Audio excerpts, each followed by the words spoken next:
willkommen bei mir zu Hause. Ich nähe heute eine Filztasche mit Applikationen. Gewünscht hat sich das Erika Dollhölbel. Wenn ihr neu auf meinem Kanal seid, freue ich mich natürlich über ein Abo und vergesst nicht das Glöckchen zu aktivieren, dann verpasst ihr kein Video mehr von mir. Ich nähe heute zum ersten Mal mit diesem dickeren Filz, der ist 4 mm dick und meine Maschine hat da problemlos drüber genäht.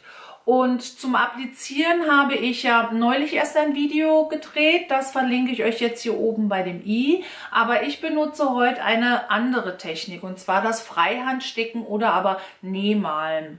Dafür braucht eure Maschine aber einen extra Nähfuß und die Transportzähnchen, die müssen versenkbar sein.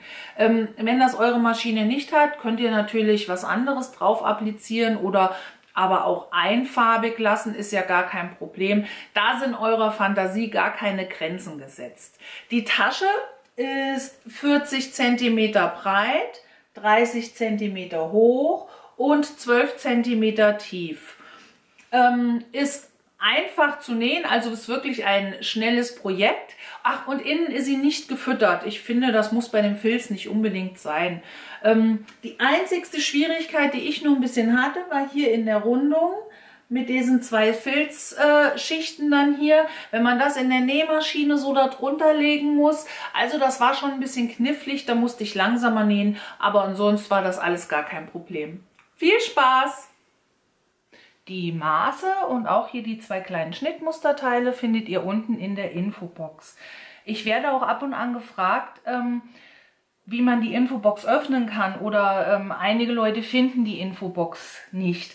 Das ist so, dass wenn ihr euch das Video auf dem Tablet oder auf dem Handy anschaut, also sprich mit der YouTube-App und nicht mit dem YouTube-Programm, dann muss das extra eingestellt werden oder mit runtergeladen werden. Ich bin mir da nicht ganz sicher, aber das kommt vor, dass ihr dann die Funktion der Infobox nicht mit drauf habt. Also das muss gegeben sein, sonst kommt ihr da unten wirklich nicht dran.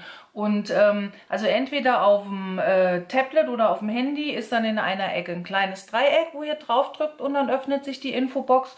Und auf dem PC, da steht dann mehr Anzeigen und da müsst ihr dann draufdrücken und da öffnet sich da die Infobox. Gut, so viel vorneweg. Die Rundungen hier auf dem Vorder- und auf dem Rückenteil, also auf dem Teil A, die habe ich mir einfach, ich habe das hingelegt, habe mir dann einen Teller da dran gelegt und dann bin ich direkt mit dem Rollschneider hier einmal rumgefahren. So macht ihr das dann bei den beiden Teilen hier, bei den Außenteilen, also Vorder- und Rückenteil besser gesagt.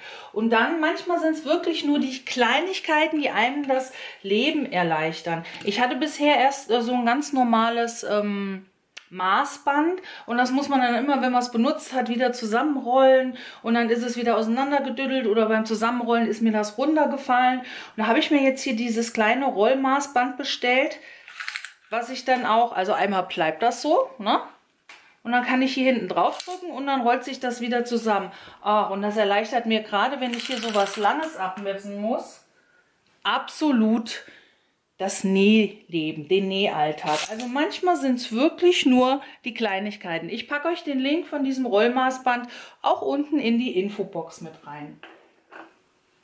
Ich werde heute beim Applizieren Freihandsticken machen.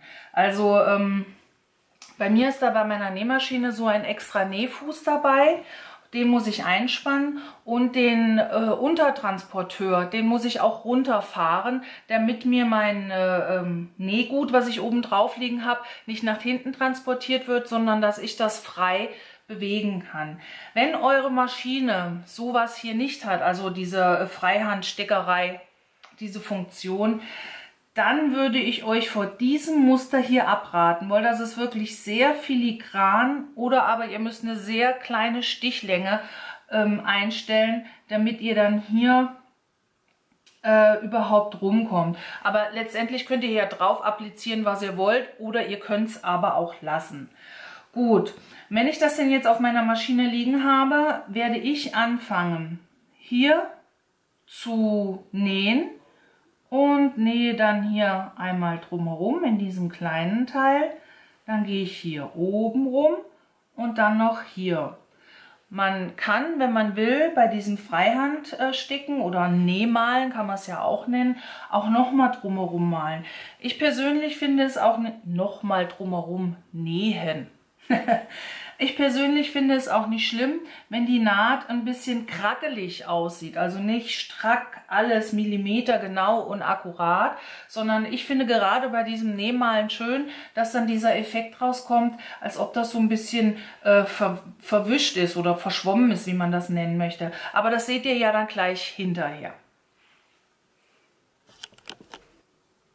Wenn ihr genau dieselbe Applikation machen möchtet wie ich, dann müsst ihr die Bäume 7 cm vom oberen Rand anbringen und vom rechten Rand sind es 4 cm, hier drüben sind es auch 4 cm und die Zwischenräume hier sind jeweils 2 cm.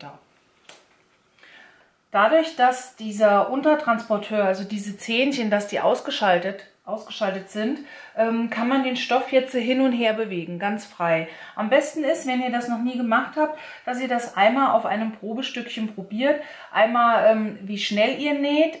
Ich persönlich finde, wenn man zu langsam näht, wird es ungenauer. Das heißt, man kann ruhig ein bisschen schneller dann nähen und auch wie man das schiebt, ob man besser zurechtkommt, wenn man genau sieht, wo man hinnäht. Manchmal muss man aber auch rückwärts nähen oder aber man muss das Stoffstück dann drehen. Also das müsst ihr ausprobieren, wie ihr damit am leichtesten zurechtkommt.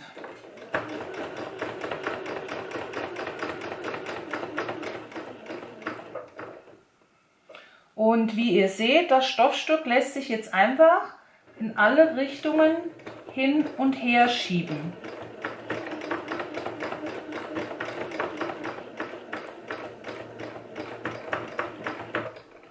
Und wenn ihr dieses Stoffstück hier nicht bewegt, dann näht ihr halt die ganze Zeit auf der Stelle. Also immer schön in Bewegung bleiben. Nach dem Applizieren sieht die Rückseite natürlich so aus. Ich persönlich finde das nicht so schlimm. Dann hat die Innenseite auch nochmal ein kleines Muster. Wenn ihr aber jetzt wollt, dass man es nicht ganz so sieht, dann könnt ihr den Unterfarben in einer Farbe wählen, die sehr gut mit eurem Filz übereinstimmt. Ich lege mir ein Stoffteil A mit der rechten Seite nach oben vor mich, ermittle mir hier oben an der Kante die Mitte, dazu einfach einmal knicken und dann an die Stelle eine Hilfsnadel reinstecken und dann brauche ich ein Teil C, also den Taschenhenkel. Und jetzt gehe ich 6 cm von der Mitte in die Richtung, lege hier auf die Außenseite meinen Henkel an und zwar 4 cm in die Tasche reinragen soll der. So. Und nähe den jetzt hier knappkantig mit einer X-Box fest. Zur anderen Seite von der Mitte aus messe ich mir auch 6 cm ab, nehme mir den Gurt und messe nach hier unten auch wieder 4 cm ab und nähe dann mit einer X-Box hier drüber. Ihr müsst dabei nur aufpassen, nicht, dass ihr den hier irgendwie verdreht anbringt. Und mit dem anderen Außenstoff A und mit dem anderen Henkel C macht ihr genau dasselbe. Ich nehme mir jetzt ein Stoffteil A und das lege ich mir mit der Innenseite nach oben vor mich. Dann nehme ich mir das Stoffteil B und fange jetzt an, das hier bei dem Rand, also hier oben bündig anlegen und stecke mir das ein bisschen fest. Ich kann das jetzt hier nicht komplett drumherum stecken um die Rundung. Das heißt, ich lege mir das jetzt gleich unter die Nähmaschine und nähe dann hier knappkantig. Also nicht mit einer Nahtzugabe von 1 Zentimeter, sondern knappkantig. Hier komplett einmal drüber, bis dieses Seitenteil hier befestigt ist. Und das Seitenteil ist circa 1 Zentimeter länger. Das kommt immer darauf an, wie stark ihr die Rundung hier macht. Es kann ja sein, dass ihr einen etwas anderen Teller habt, dann ist die Rundung anders da. Und deswegen habe ich hier 2 Zentimeter Spiel dazu gegeben. Das schneiden wir dann einfach nachher ab. Also jetzt einmal hier den einen Rand festnehmen. Und jetzt hier bei der Rundung den Stoff einfach Zentimeter für Zentimeter der Rundung anpassen und hier vielleicht so ein bisschen anheben. Also das ist schon eine leichte Fummelarbeit, aber dafür müssen wir diesmal nichts wenden oder irgendwelchen Bodenecken abschneiden.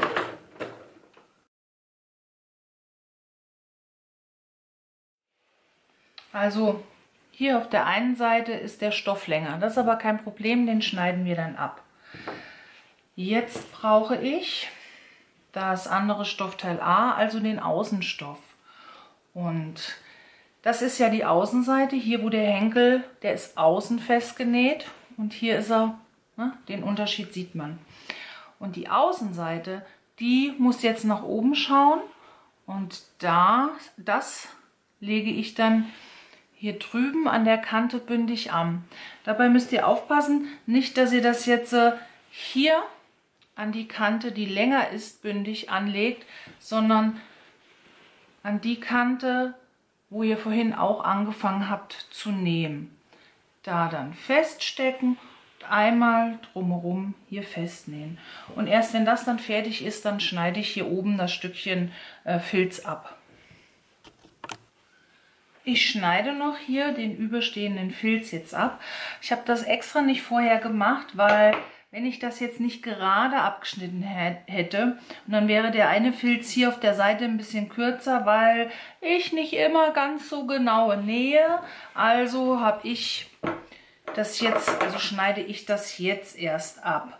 Und ich habe auch, also was ich persönlich nicht schlimm finde, Moment, wo sieht man es denn? Hier habe ich einfach nochmal, das war in der Rundung so schwierig. Sieht man das? Ich mache es mal ein bisschen näher dran. Ja, so. Das war mir zu knappkantig hier genäht und da habe ich einfach nochmal die Rundung, als ich es fertig genäht hatte, bin ich nochmal drüber gegangen. Der Filz, der verzeiht einem einiges. Also das sieht trotzdem gut aus. Ja, und wie gesagt, jetzt nur noch hier gerade den Filz abschneiden. Und fertig ist die Filztasche mit den Applikationen. Ihr könnt aber auch gerne nochmal bei den Videos hier vorbeischauen. Dann wünsche ich euch viel Spaß beim Nachnähen und bis zum nächsten Mal.